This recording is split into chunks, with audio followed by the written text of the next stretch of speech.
All right, ladies and gentlemen, your headlines now from the Home Office.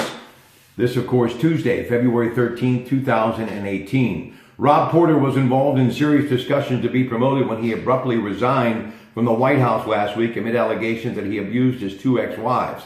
His anticipated elevation further highlights how top White House officials, according to CNN, were willing to overlook indications from the FBI that there were potential abuse allegations in his background in exchange for professional competence in a tumultuous West Wing.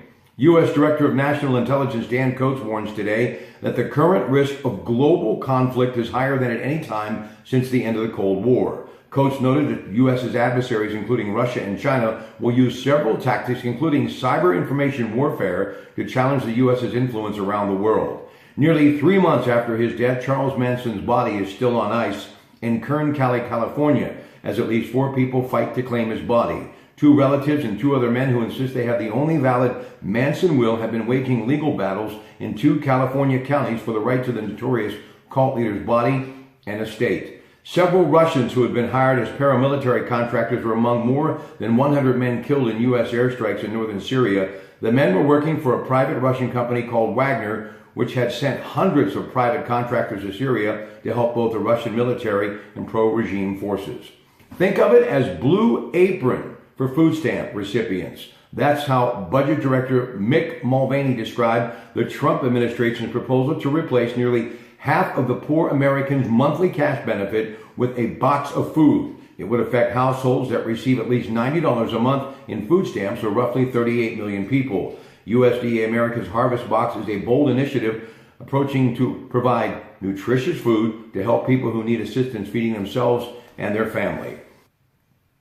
Peyton Manning, the future NFL Hall of Fame quarterback, is headed to the track at Daytona International Speedway today. He will be driving the pace car in the laps just before the start of the 500 this Sunday. Penn will host Ottawa tonight at 7. Pitt will host Boston College at the Peterson Event Center at 7. You can hear it, Pitt IMG Sports 93.7 The Fan. Now, tonight, Rob Pratte Tuesday night at 7. Busy evening. We are going to be talking in the early part of the program why so many are leaving in one form or another the Trump administration. 6 of their 12 Tier 1 positions saw turnovers.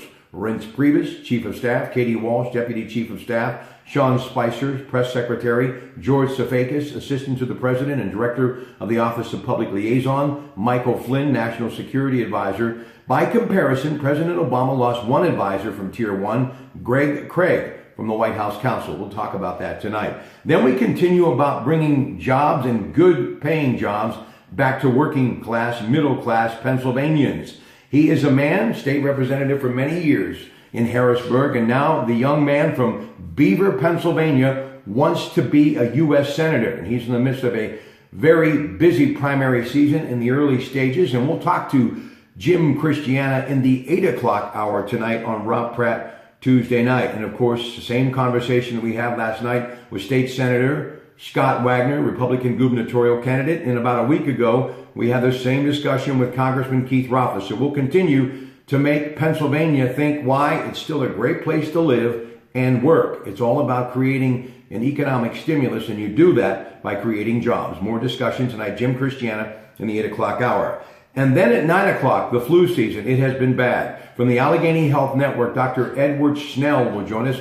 He and Dr. DeMeo, team physicians of the Pirates, already in Bradenton with the Buccos, but he'll take some time out to talk to me tonight, my family physician from the Allegheny Health Network, part of the Highmark Healthcare Company, about the flu season. And then we go to Las Vegas in the 10 o'clock hour. Rick Okrashevsky from the Keystone Mountain Lake Regional Council of Carpenters up for discussion, their International Training Center, their incredible apprentice program, and the Master Builders Association Excellent Awards Dinner that's going to be happening next Thursday at Heinz Field, February 22nd, and I'm honored to say that I'll be emceeing that event. So a busy night tonight. I hope you'll join me on News Radio 1020 KDKA beginning at 7. Good afternoon.